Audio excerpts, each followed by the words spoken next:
Pittsburgh Steelers fans, what's going on? This is Jeff Hartman, Senior Editor of BehindTheSteelCurtain.com, with you for another episode of the Steelers Preview. You might notice, if you're watching us live on Facebook or on YouTube, that there's only two of us. That's temporary. Brian Anthony Davis will be joining us. But in the meantime, Dave Schofield's with me. What's up, Dave? I'm still sitting here waiting for the next move, man. It's been a long time after all that stuff happened at the beginning of free agency. So yeah, you're right. It's literally it was kind of like the hurry up to slow down. It was a phonetic start, frenetic start, and then it definitely has calmed down. So let me ask you this right out of the gate. What do you think the next move is if you had to predict one? Safety. No, I don't need a name. Position. Safety. You think safety? Yeah. Do you have a name? No. There's several. A lot of people like Honey Badger. My name is Terrell Edmonds. I'm okay with that. What do you think is best long term between those two? Long term. Ooh. Yeah. I'm thinking 2022. Hard hitting questions. Yeah. Long term. Maybe, I don't know. Maybe Edmonds would be safer long term, but Honey Badger would be better for right now. There's a little bit more injury history there, and Edmonds has been his best ability is his availability. Exactly. You can't make the club from the tub, or what was it? You can't make the team from the tank. One of the all-time greatest flubs. I knew I knew what I was going with, but yeah, just couldn't make the right words from the steam room or something. So yeah, it's going to be really interesting. This week, to recap, as we wait for Brian to join us and we talk about the topic of today's show about the general manager search, which hasn't really gotten a lot of talk on our platform, our network at all. But still, what do you think about this week of pro days? Now, Monday was, let me correct it, Pitt. They didn't have to walk next door. Tuesday, they were at Liberty to watch Malik Willis. Then they went to Ole Miss on Wednesday. Today, Thursday, they were in Cincinnati. Obviously, they're doing their homework on the quarterbacks. Dave, is it a smokescreen or is this something more? That's due diligence. The last thing you want to do is have someone available and when you pick, even though they say, well, they may or may not be there, but they're probably not going to be there. The last thing you want to do is have someone who would be available at your pick at a position that you're going to need for the future, and you're not ready to pull the trigger because you didn't do your due diligence. They've got to do it. They need to do it. Does it mean they're going to go that route? It could, but that's what we got to wait and tune in for the draft. That's why we got to do it. And let me preface this also with, I wrote this article the same way is when the Steelers went to Ole Miss, they didn't go to Ohio State. And now when I say they, I'm talking about Tomlin and Colbert, the brass, the big guns, as I call them. And everyone made a big deal out of that. And I kind of framed the article that way, and just doing my job, trying to make it different than everyone else. But still, it's not that they didn't have scouts at Ohio State. Keep all this in mind, people. They did not have the entire scouting department down at Ole Miss watching one player. They were spread out all over the country with all these pro days and things of that nature. So even Thursday, you're talking about Cincinnati. Penn State had their pro day, I believe, Thursday, and so I guarantee you they had multiple scouts there, keeping an eye on some of the talent there in Happy Valley, the Nittany Lions. But I want to ask you a question, Dave, that I asked Michael Beck that is going to be on my Let's Ride podcast, which will be on Friday morning on the audio only side. Check it out wherever you get your podcasts. Let's take quarterback out of the equation. Okay. So quarterback's out. Here we sit on March 24th. If you were to just guess what position the Steelers might target in the first round, what position do you think? Oh, that's so tough now. It's going to change. I know. Now. Well, because some of the guys that I thought maybe they would at like offensive tackle, they didn't go to their pro days, So it's honestly, I don't know that I don't think they're going to target a position. I'm going to Dave answer it. They're not going to target a position. They're going to see literally in the first round, other than quarterback, they're just going to see what is there when they draft. Is it a great lineman? Is it a great defensive player? Is it a defensive tackle? I don't think they're targeting a defensive tackle, but if the right defensive tackle's there, they could take them. I don't know that they're targeting an offensive lineman in the first round, but if the right one's there, I think they're going to take him. I mean, we still talk about David DeCastro. He wasn't supposed to be there, and he was. So I like the fact that I don't think they're targeting any position. I think they're targeting a game changer if you take quarterback off the table.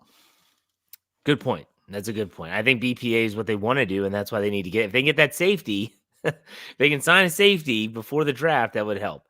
All right, our girl Felicia gives us $5. Hey, Felicia. She said, Jeff, you're 1 degree from Arthur Moats, and you said Chris Carter, my good friend Chris Carter. She said, so how is it you haven't collaborated with him? I can always try to get Arthur Moats on the show. I'm sure it wouldn't take much for me to contact Chris and say, hey, can you pull some strings, see if you can have him on Let's Ride on my Monday morning conversation. Maybe I'll try to do that. Maybe I will try to do that. Good call, Felicia. Thank you. Hopefully you listen to Let's Ride. I'm very proud of that show. Let me ask you another question, Dave, and this is something I want to bring up with Brian, but I want to talk about it now. So the news, get in here. The news has been like every time, and I've thought about this for years, and not the past 2 years because they haven't had these because of COVID-19. But whenever they go out to dinner, Mike Tomlin takes someone out to dinner. TJ Watt. I'll never forget when he went to Wisconsin and took him out to dinner, and everyone's like, TJ Watt's undersized, blah blah blah, whatever. So he took Malik Willis out, and Malik Willis gave some insight as to what was he. If you were a prospect, you're a prospect, what are you ordering at that meal? And Tomlin and Colbert say it's on us. Get whatever you want. How are you approaching that meal? I'm really curious. Well, this is not someone who played for 3 or 4 years of college football to know better how I should be eating around my coaches. I'm thinking back of my old track days, and they would just be impressed by how much us throwers could scarf down. But I would have to say, I would probably say I want to come off strong and everything. Give me a good steak and a nice loaded baked potato, and I could call that a meal. And think that would be the attributed of their, if they're going to judge what I'm going to eat, then this is what I'm going to do. That's what I'm going to go with. Okay. So you're sticking to I'm going to not go for like the buffet, but I do want to say, I'm getting a good meal, but I'm not going overboard. I like that approach. Brian Anthony Davis is now with us. Perfect timing. Brian, the question on the table right now, this is hard hitting stuff. If you were, and we're back. If you were at the Mike Tomlin and Kevin Colbert dinner, so like when they took Malik Willis out, they were at Desmond Ridder. How are you approaching that meal in terms of what you order? I'm going to do what I do normally if someone else is flipping the bill, which is not very often. I'm going to wait until they order as kind of a gateway to what I should order. I know somebody, this was years ago, and he was telling me this story about a guy that went out on a lunch interview for an actual job. And the guy the manager ordered an Arnold Palmer. And he's like, wow, okay. It's, I guess he's drinking alcohol. So this guy ordered like a rum and Coke. He had no clue that Arnold Palmer wasn't. So he's thinking of a John Daly. Which is it's an actual thing, by the way. A John Daly is an actual thing. I bet you that's a pretty strong drink. But I'm probably gonna wait until everything else happens. But I'm gonna be and if I have to go first, I'm kind of gonna be modest. I'm not gonna go crazy. I'm gonna go middle of the road. I'm a steak and potato guy, anyways. Like a good salad. I'm not gonna go crazy with the surf and turf. I took one of my son's friends out to Waffle House, and this was about 10 years ago, and he got like steak and eggs and all this stuff, and I'm like, I got like the $3 special, and my son got the $3 special. I'm like, dude, what are you doing? But I didn't say a word about it. The problem is you were at Waffle House, but Waffle House is a culinary delight. Can I say something? I know I came in late. It's so funny that the Steelers are taking everybody with a QB in their name out to dinner. I mean, I'm looking for them to go to dinner with Mayor Quimby of The Simpsons and Qbert, because I mean, if you've got a QB, you're going to Din Din with Mikey and Kevin. Okay, so Brian, you brought up what if you let them order first? So this is interesting. So let's say I'm Mike Tomlin, and you say, Coach, go ahead and order first. All right, I'm going to have the basket of chicken wings. Give me the fries, and I'm just going to have a water. Brian, what do you want? Okay, so I'm still going to get a soda or a drink and see what's permissible, but Permissible. I'll still go. It's okay to not just stay on the appetizer side of the menu. So you don't have to do that. I don't think that's a test. Just don't go extravagant. I mean, you don't have to just get a club sandwich or the chicken wings or the mozzarella sampler. You could go ahead and, I mean, you can get a steak. It's okay. Just don't go crazy. I mean, get the 6 ounce and just don't get the filet that's like aged for 3 years and it's $70. Can you come off bad, Dave, in this setting? I don't know why I'm so fascinated by this, by the way, but can you come off as a prospect as bad at this dinner in terms of how you handle yourself? Also, maybe how you handle yourself in terms of the food and stuff? To me, I would be more turned off by them, going bottom barrel. Honestly. Okay. So what if you're like, I'll just have an appetizer? Yeah. I'm just like, don't just, to me, I want to see if I'm the coach in this. Is this what you're saying? I get to play the coach now or the GM. Sure, yeah. I want them to be who they are. And I want to see if they order as someone that's going to either, where are they going to fall on the spectrum? Are they going to be like, hey, this is my opportunity. I may never get to eat with Mike Tomlin and Kevin Colbert again, so I'm going all out? Or are they going to be someone who's kind of like, just saying, I'll take the house salad and a glass of water, like my prom date did my senior year of high school. It definitely saved me a whole bunch of money there. But well, you already paid $250 for her from that Russian website. She didn't speak English. That's how she got away. Yeah. Salad and water were the only words she knew. So Russian dressing. Yeah, sorry. So I put this in the live chat and said, what would you order? This is just on YouTube. What would you order at the meal? And so here's what we had so far. Mr. Hammer Z said pierogies. Moneybag said I'd keep it simple with a nice burger and fry. Mark Davison from the Touchdown Under crew said I'd sling back a beer and say I don't much around, put me in, coach. And he's cutting straight. Let's cut to the chase. Cree, he says 22-ounce T-bone, baked potato salad, and cheese sticks. Very specific. I love that. I'm hungry now. This might be the weirdest thing. Tyler he Oh, says a God. hot sausage and look Tomlin in the eye when I take a bite. Okay, that's disturbing, but that's memorable. Hey, No, Tomlin says don't blink. You better cut your eyelids off. For someone who's met Tyler W., I could imagine him saying this. I really could. Oh, Steelers Pittsburgh says get spaghetti with red sauce and slop it all over your shirt. Felicia, don't order a to-go meal.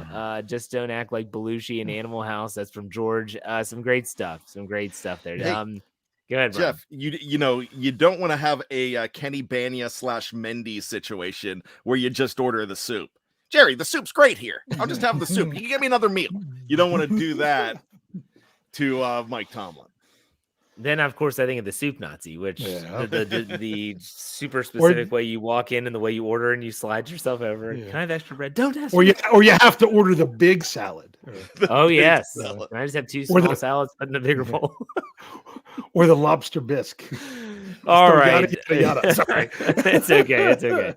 So, all right, now let's talk about something that I was actually shocked when I thought of this idea for the show this week. I thought back, I listened to all of our podcasts, both audio side only and on the live side, and no one has really talked about this. I was kind of stunned. I mean, we've mentioned it, but it's never been talked. So it's how important is this GM search, the general manager search, which we know, I mean, it's going to come up in about a month. After the draft is when Kevin Colbert's contract is up, and they are going to hire someone else. Now, I have a couple questions about this. The first is to you, how important is this? Not who do you want or anything like that, but how important is this search? Or are the Steelers just kind of a well-oiled machine at this point in time where they just kind of do their thing? So, Brian, I want to ask you first what you think about that question. I think they are a well-oiled machine, and with Kevin Colbert still pulling all the strings on his farewell tour, I would almost think that they have somebody in place, but they know that they could rely on Kevin this year. There's I'm sure a lot of the conversations are, hey, watch how Kevin's doing things right now. And weekly send me your thoughts maybe on what's going on and what you would be doing in this situation. I have a feeling the decision's made. I have a feeling it's an in-house decision, but it doesn't hurt to keep uncovering from every rock, because remember what happened back in 2007. There's a lot of people, family members and everything, that still contest that Russ Grimm was called and say, you're our man. And then the Steelers talked to Mike Tomlin and he wowed them. So they probably have the guy on the list, and just making sure that they talk to everybody to see if they have somebody that pops up that fits better. But right now, when you have, there's not many GMs in the Hall of Fame, but when you look at it, if they do that as a contributor, you might see Kevin Colbert in the future, and he's doing an amazing job with his last draft and his last free agency period. So I really think that it doesn't mean anything right now. If it was a situation where, he was fired, yeah, you have to have somebody in pronto. Yesterday, you have to have somebody in. But this is a great situation for any team to be in. So right now, it's not a big deal. Dave, what about you? How important is this search? For the future of the Pittsburgh Steelers, it is extremely important to know who the next guy is that's going to be in there. But kind of like what Brian was saying, I don't know that it's going to have a lot of bearing on 2022, because, it's kind of Kevin Colbert's swan song of free agency and the draft and everything. And there's a lot of people throwing in their thoughts in the live chat. Some people think, oh, it's definitely going to be Brandon Hunt. He's been going to these pro days. That's what he does. It's his job. That's what he's always done. Yeah. We noticed it this year because he's someone who interviewed for the GM job. It's really no different than how it was in the past. Of course, a lot of people still want to throw out the name Louis Riddick. I still say that would be a very un-Steeler-like hire, because one, he's never been a GM. You don't have to have been a GM to get this job. But not only has he never been a GM, he hasn't worked in an NFL front office in 9 seasons. 9 seasons. That's a long time. So for those of you that are really high on Louis Riddick because you like what he says, because he's the one guy who they interview that you've heard him talk on TV, that still doesn't mean that there's a lot of other candidates out there that talk just as good or better than him. He's just the one who's on ESPN. But that's the reason why I think that one's the least likely of anyone, simply just because of the history. Now, the question is, if they hire someone like a Brandon Hunt, would Louis Riddick be a guy that could come in and then take Hunt's job? I think that would be more likely, which could then lead to him to maybe another GM job down the road back with the Steelers. Sorry, I got into some specifics to answer some stuff from the live chat. Okay. But to me, moving forward, it's going to be big. But I think people are like, well, why is the new GM not doing the draft? This is going to be set up really nice for them, that they just need to come in and it's their job, and they're not having to really overly stress about the biggest parts of the 2022 season. So it's going to, I kind of like that setup, although a lot of other people hate it. But when we're talking this time next year, that's what makes this such a big deal, is when they're heading into their first, in the midst of their first free agency and getting prepared for their first draft.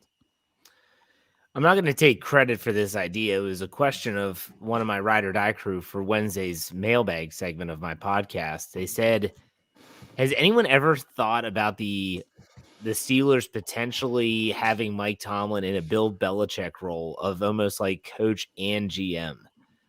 I know that's not the Steelers' MO, and it's already been said by Art Rooney II that they're not going to really change their structure. But could you see Tomlin maybe taking more ownership over some of the decisions? Brian, what do you think about that?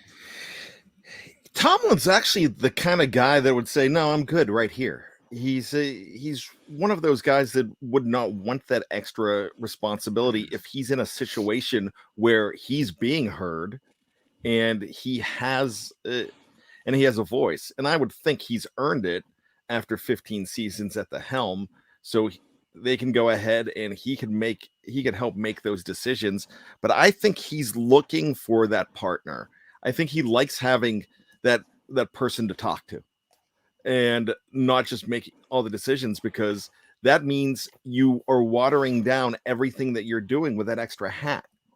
And that's not overly necessary.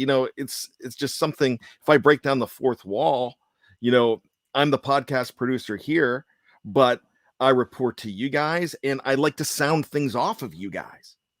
And ultimately, a lot of times Jeff and Dave will say, "Hey, it's your decision. That's fine." But I like that sounding board.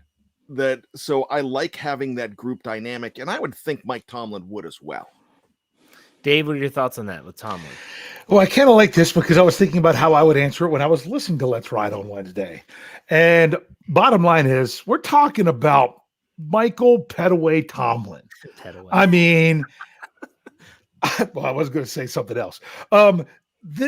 It's Mike Tomlin. I mean, the reason players are going out to dinner with Mike Tomlin the night before is if they could have picked they probably got offers from 10 or 12 different teams. And who are you going to pick?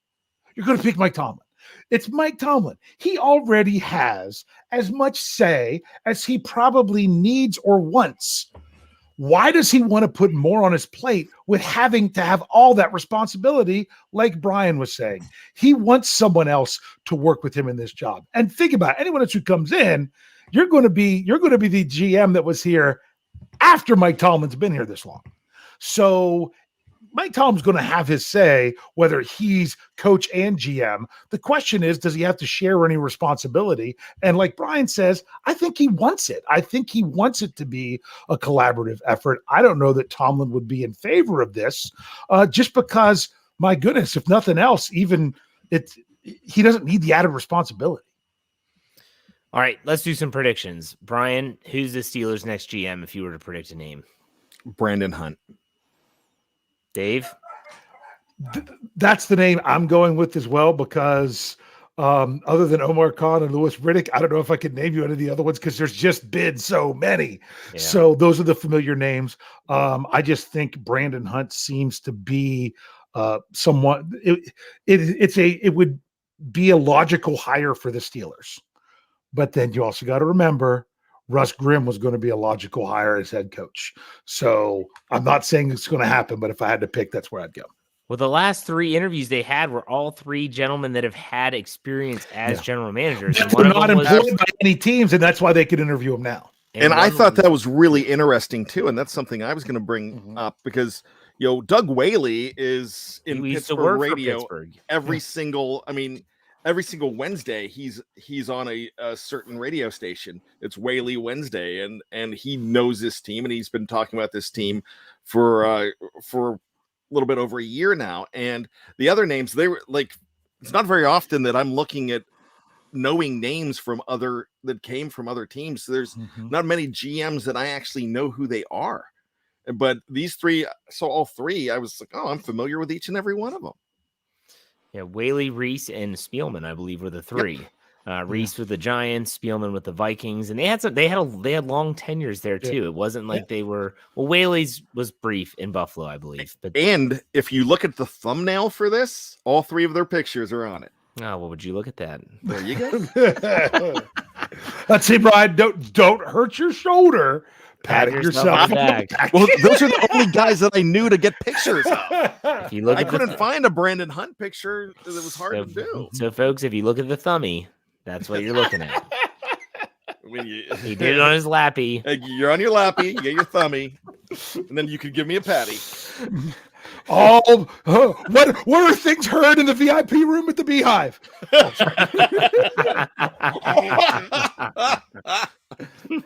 Sorry. I thought we were playing $10,000 pyramid for a minute. All right. We're going to switch gears a little bit from the general managers. I want to ask you all just a general statement. What were your thoughts of Juju Smith-Schuster signing with the Kansas City Chiefs? Brian, we'll start with you. Well, I thought the deal was absolutely it was very team friendly. Especially I think the breakdown, and you both might know this a little bit better than me, but I thought it was like 10 million, but like 3.75 in guarantees and 3.25. So yeah. And I also think it's very significant. I'm wondering deep down what Juju's thoughts are with Tyreek Hill gone, because a lot of people that were loving this move, which, I thought it was a perfect situation to add Juju to that offense, but that included having Tyreek Hill in it. So how does that impact it then? I mean, Tyreek Hill, they did sign Marcus. I was going to say they went out and found one guy who might Scantling, possibly even be faster. Yeah, but you just don't know. Not done amazing. He's not done Tyreek Hill things. Yeah, you're right. And the thing that I'm looking at here is, they're going to elevate Mecole Hardman. He's probably going to get a lot of looks too. And they brought MVS in, but is Juju signing if he knows that Tyreek Hill's gone? Part of me thinks no. I have my thoughts. Dave, go ahead. And what are your thoughts when Juju Smith-Schuster signed for the Chiefs? Well, as you guys know, there are certain things around behind the steel curtain that I kind of take on and research, and have kind of become a little, I don't know that I call myself an expert, but I've self-educated myself very well about things such as the salary cap and also things such as the compensatory formula. And when you tell me that Ray McLeod counts more in the compensatory formula than Juju Smith-Schuster, I am like, what in the world just happened? But that's the way it sits right now.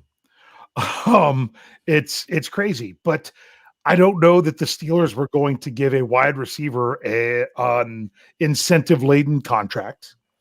And I don't know if Juju's looking at this as a $3.25 million contract or if he's looking at it as a $10 million contract. I don't know, kind of what's going on in his mind. But it's a little bit crazy the way it all is working out here. I mean, some of these bonuses are like game bonuses and workout bonuses, but apparently a lot of them are tied to them either going to or winning the AFC Championship, so that he may or may not have anything to do with. I was kind of surprised at how little it was, but I don't know if he got the Rod Woodson treatment or not. Yeah. If my reaction to Juju leaving, I keep on coming back to this. What has he done since Antonio Brown left? I'm sure he's a great guy off the field, all that stuff, whatever. What has he done? Can someone answer? Like, what has he done since Antonio Brown left that would warrant us, the Steelers, going above and beyond what they did last year, $8 million for 1 year? What has he done? Brian, you have anything? The only thing that he has done is he brings a lot of toughness and he actually brings that group together. And we were talking about how important it was to get him back for that playoff game. So I will stick to that. Can I rebut that for a second? You said it keeps that group together. Was that really a close-knit group? I mean, you had Deontay Johnson, Chase Claypool was a train wreck. And then, I guess everyone wants to paint Juju in this wonderful light, and maybe I'm the horrible person for saying these things, but I feel like I'm not alone here. Well, I don't feel like they're going to miss him at all. The guy couldn't run anymore. Hell, it's being reported he had to have his knee drained every week because he's still hurt. Let me just say this. Chase Claypool kind of went off the rails when Juju wasn't in the lineup. He was there. He was still around. Yeah, I know. I just think on the field, and he has some influences. Look, am I going to say that this is a huge loss for this team? The bottom line is that it's not. It's not. He's a guy that I would have liked to have kept around for that toughness and for some of that influence. And some people might think that influence might be bad. But when he was on the field, he was a lot like Antonio Brown on the field. you knew he was putting everything out there. And I think that is a good influence.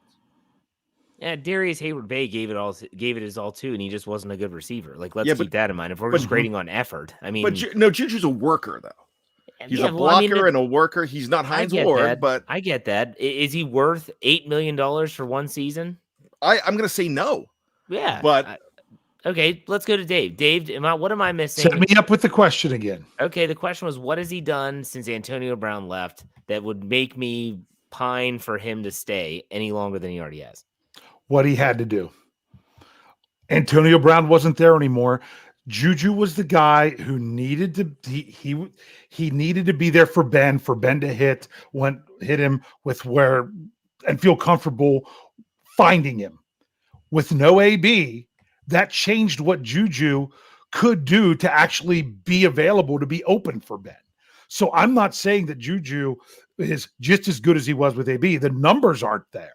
But I'm not saying that he fell off a cliff. He just wasn't. It's the infamous Cam Hayward when Stephon Tuitt's in the lineup. When Stephon Tuitt's not in the lineup, Cam Hayward is the guy that goes and gets the quarterback. When Stephon Tuitt is there to go get the quarterback, Cam Hayward fills another role because he can fill every role well. It's just different. And then he doesn't get the big sack numbers because you can't have both defensive tackles doing the exact same thing. So, and that's the same deal with Juju. I'm not going to knock him because his numbers were never anywhere close to what they were when AB was in the lineup. He wasn't doing the same things, in my opinion. Look at how things changed with Ben after the injury. If Juju was going to be there and be the outlet guy for Ben, he wasn't going to be more than 4 yards down the field. That's just the way it worked. So I'm not laying that all on him, and I'm not saying that he fell off. I'm still going to be a Juju fan. I just don't want him to play well against the Steelers. Well, don't take this as me not being a fan of Juju Smith-Schuster. Yeah. I'm just looking at it from a business standpoint. Like, if you take I'm taking the fan hat off, and I'm just looking at it from the Steelers' perspective, and it's well, I don't think that it's worth them trying to give now when he signed that contract when it was first reported as $10 million, wasn't that the first report? He signed a 1 year $10 million deal, and then it was actually 3 point something, and it's all incentivized. That told me the Steelers didn't want him. Yeah, they could have matched that, and they're starting to do incentives. They did it with Mitch Trubisky. I might be alone, but they treat quarterbacks different. They always have. I know, for sure. And I might be alone in this. I know that Juju was a fan favorite, and that's fine. He's already doing TikTok dances in Kansas City Chiefs jerseys, which is fine. Whatever, I don't care. But it's just something that for me, when he said that he's going to Kansas City, I was like, well, I really didn't bat an eye. Can I sum it up kind of how I feel just in basically one line? Sure. Okay. Juju brought value, but he's not irreplaceable. I agree with that. Perfect. I'd agree with that. I want to get the super chat up here before we lose it. Snowman gives us $10. Thank you very much for the tip, Snowman. He says, why is no one talking about Bailey Zapp from Western Kentucky as the next Steelers starting quarterback? The kid has a big arm. Does have a big arm.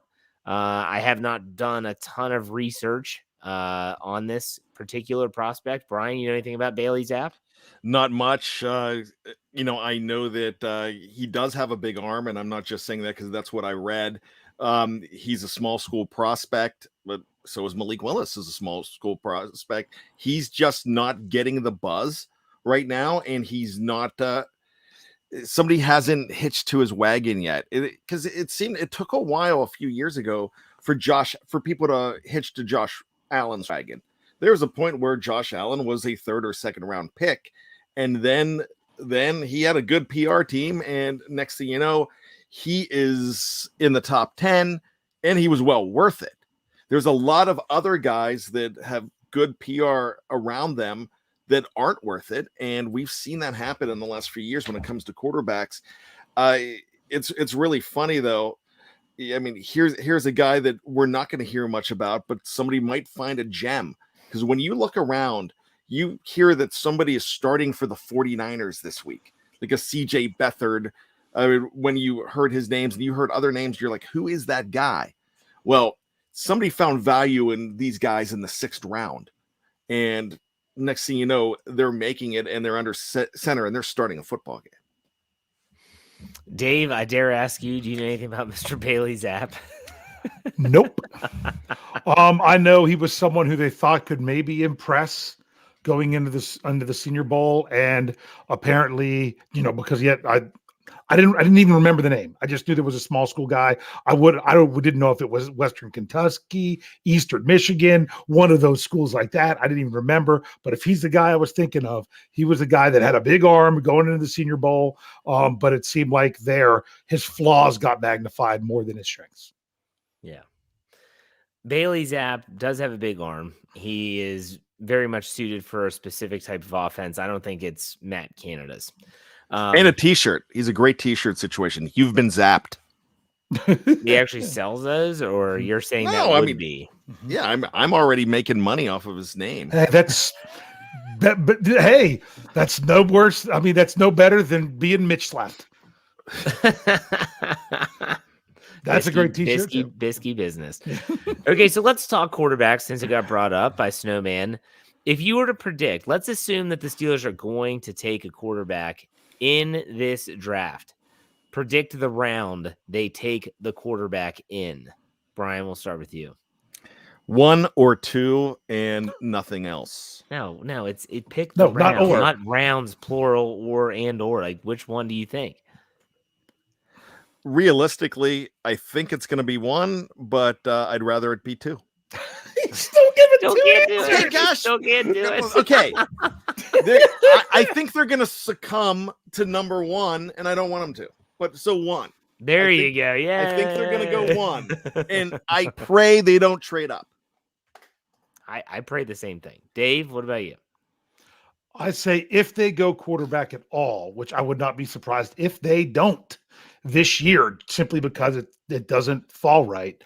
I see it falling in place for them to do something in 2, because guys that they like as a first round guy are already going to be gone, but there might be guys that they would like that they would consider as a second round guy, and they would actually be there that they didn't know.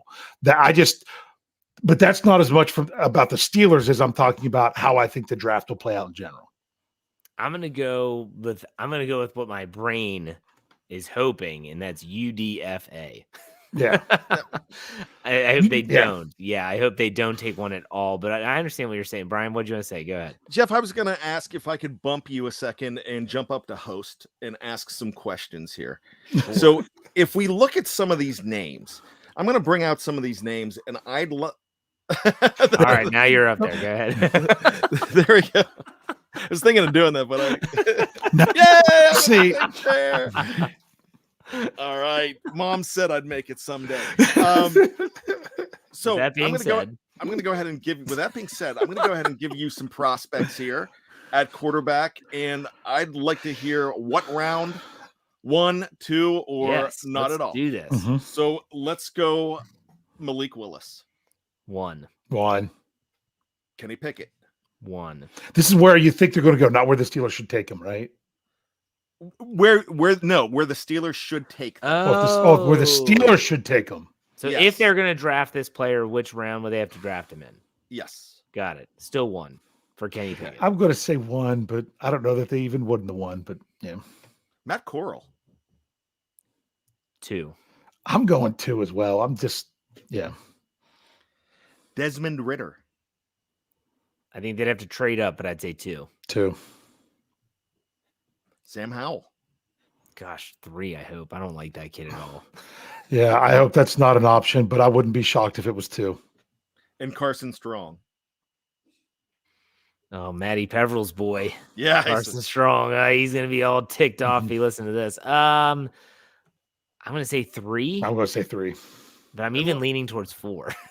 Since we were asked about it, Bailey Zapp. 4. I thought Jeff was going to say UDFA. Yeah, I think he'll get drafted. I mean, he was at the Senior Bowl. He'll get drafted. I feel 4. but maybe not. I don't know. I don't think I'm missing any of the significant names there. If I am, down here please. for my show notes over there. Hold on, let me see. No, yeah, you did. I mean, unless you're talking about Brock Purdy from Iowa State. Yeah, you got a Purdy arm there. I'm going to say he's a Purdy prospect. I love this show. Yeah, all I'm going to say is I really would consider only 2 of them in the first round and everybody else in the second. And don't trade. Once again, do not trade up. Thank you. This is Brian Anthony Davis for the Steelers preview. Oh, my goodness. All right. Do we have trivia from both of you tonight or just one? I have trivia, and Brian will have to answer that one. All right. Well, Dave, why don't I you have an interesting trivia. I'm not going to do my typical, but I have one. Okay, Dave, go ahead.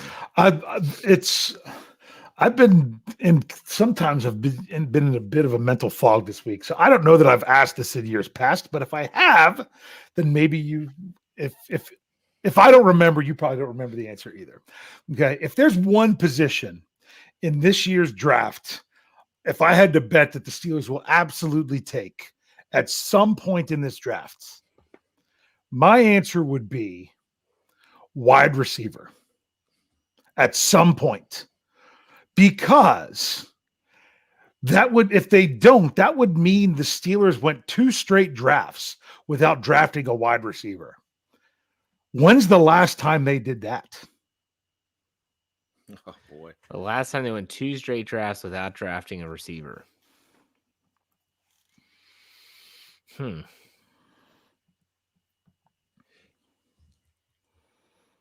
I think I know this. I'm going to say 0405. Jeff just took my answer. 04 and 05. You all, very interesting that you went 04 and 05. Oh, okay. It's not, though, because of Why? Gibson. Freddie Yep. Gibson. The answer, you were so close, because, in 2005, they had wide receiver Fred Gibson, because in 2004, they did not, and they did not with their only 5 draft picks in 2003. So the answer was 0304. Now, how many times have they actually gone two straight years without drafting a wide receiver? There is only one other time. I say 2 straight rounds, 2 straight years. I don't know if I said that wrong or not. That they went 2 straight years without drafting wide receiver. There's one other one, but a little bit of an asterisk next to that one. And that was in 85 and 86. Do you have any idea why 85 and 86 would maybe have been it, Brian? Louis Lips won in 84. Yep. 85. So is it someone like, is it bringing in a guy that had dual positions? In 1986, the Steelers drafted 3 quote unquote tight ends. But one of those players, according to Pro Football Reference, is listed as a tight end / wide receiver. And it's really difficult to know what he ever was, because he never had an NFL reception, despite being the only tight end drafted by the Steelers of the 3 in 1986. He was the last one drafted, and he's the only one that actually appeared in a game for the Steelers. And his name was Warren Seitz. Warren Seitz, yes. Was he a tight end? Was he? Yep. What's that? No, he wore number 80. Okay, I thought it was. Okay. There's another significant guy on that 86 list too, isn't there? Of tight end or just tight end? Yes, that never played for the Steelers but was a superstar and won a lot of rings. That would be one Brent Jones. Yep, that would be correct.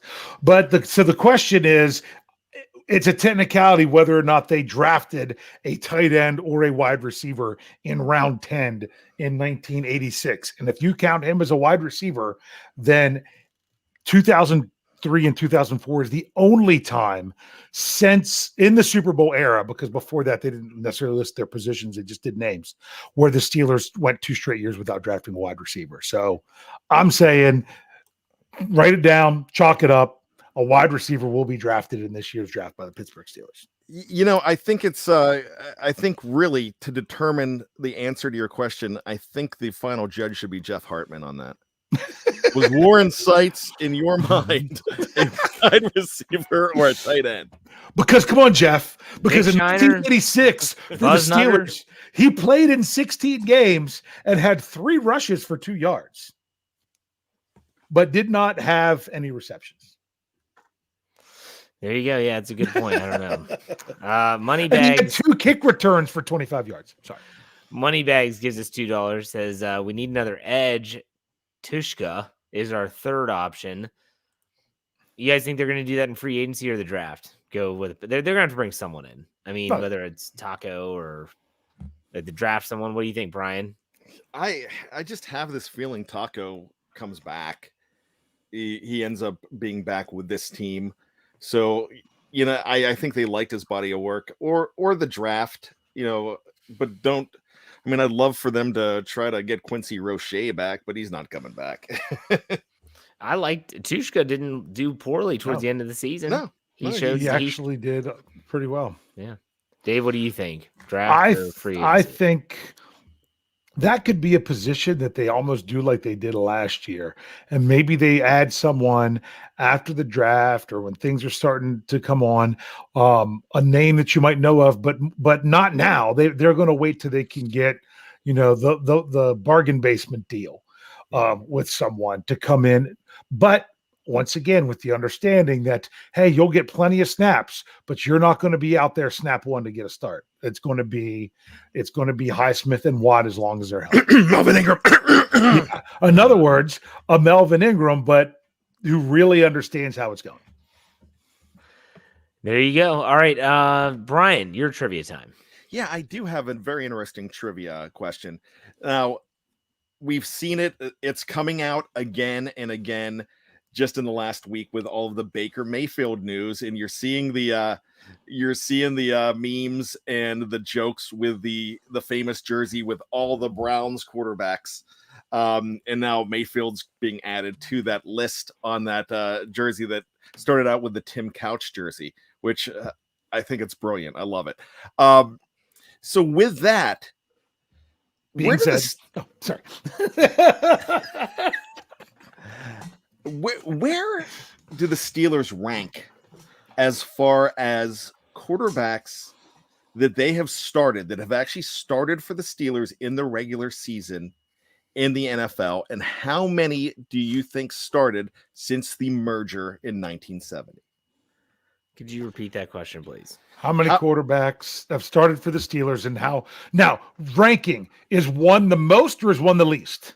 One would be the most. I mean, one would be the least. One would be the least. So, in other words, it would be best to have the least here. It would because the last place team, there would be a tie, and it's 51, and it's between the Browns and the Bears. However, the Browns were off for 3 years from 96 to 98, so they had an average of 1.04 quarterbacks starting every single year for 52 years. Where are the Steelers at? Where are the Steelers? Well, I'm thinking number of starters since the merger. Since the merger, so we're going 1970, and it's a period of 52 years.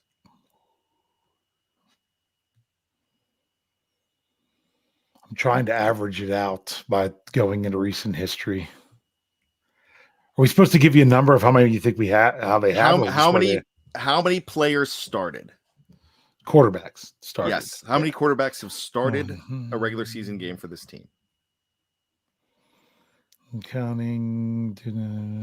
So that it doesn't. There's not a minimum number of games started. Just game. Just started a game. Started one game. For instance, So Dennis Dixon is on the list because he has 3.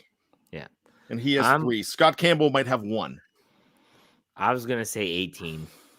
Okay. David? That's a pretty good number. I'm going to say. I was trying to if it's going over, I should go 1, and then that way I know Bryce is right. I was trying to go through all of the guys that played a game with Ben being banged up. It's tough. There's a lot. Yeah, that's the thing. Because I'm thinking of you've got Duck. Rudolph, the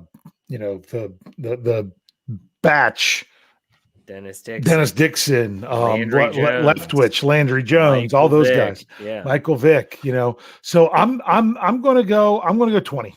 I think 18's low. The Steelers are at 25, and that does not include Dick Shiner because we cut it off at 70, and he started in 69.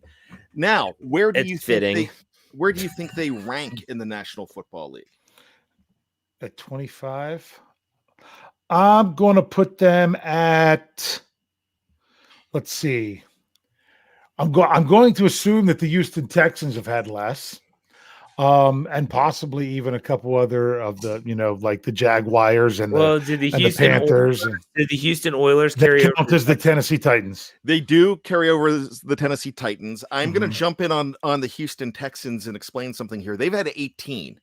However, they've only been in, but not as many as the Steelers. they've only been in existence since Mhm. 2002. And if you look at, I put an average to this, and they're like 0.85, where the Steelers are at Mhm. 0.48.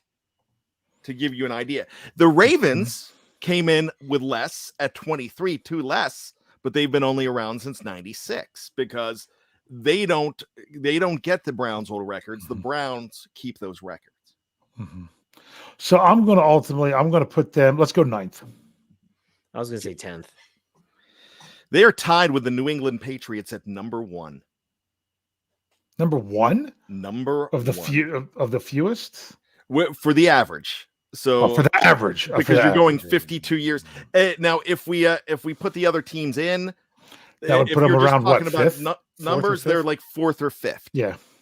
Because the Ravens would be at 23. The Carolina and the Jaguars are 22. And I just did this exercise today, so this is off the top of my head. And the Texans are at 18. But I mean, they've had more than 25 years over that. So you've got to do the averages to put them at number 1 and New England at number 1 also. Very good. Good stuff. Interesting. You all right, Dave? Yeah. Okay. All right. Let's do some final thoughts and call it a show here. Brian, go ahead. Man, I tell you what, we had such a frenzy last week, and I'm hearing some noise that Steeler fans are actually disappointed that nothing's really happened this week.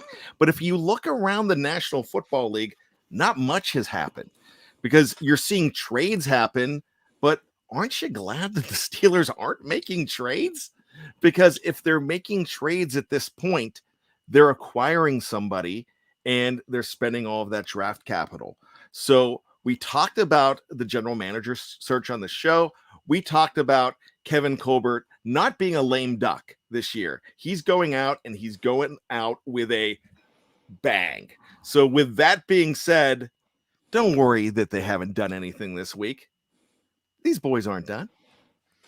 All right, Dave, final Did thoughts? you just Diamond Dallas Page that? I Diamond Dallas Paged you. Okay. Bang. Okay. I'm just checking. And I love you for knowing that. As Brian wasn't here when the show started, we're like, man, there hasn't been much going on this week. Here's what's crazy. Steelers fans love that the Steelers were active in free agency and that now for almost a week, they've been very quiet. If you look at the first 10 days of free agency now, the Steelers are almost about on average of what they have been. They just did it all earlier. There's still going to be other moves. We know that it's going to happen. We know they're not going to go into the draft without a strong safety. It just doesn't seem like the thing the Steelers would do. But so we've just got to be ready. And now after they've gone out and made sure they got the people they need to get while they could get them, now it's almost like, can we get the people for what we want to get them for? And that's why it's a little bit of the waiting game. So here we are as Steelers fans. We're involved in the waiting for the waiting game. So just remember, there's going to be no news. You're going to sit back and wonder what's going on. And then all of a sudden, boom, it's going to be something big and it's just going to completely change your outlook on everything. So all we can do now is be ready and wait. There you go. Good show, gentlemen. As always, we'll be back next week. Another Steelers preview to talk all things Steelers. Dave, why don't you send us out? Hey. Have a great weekend, everyone. We'll see you next week.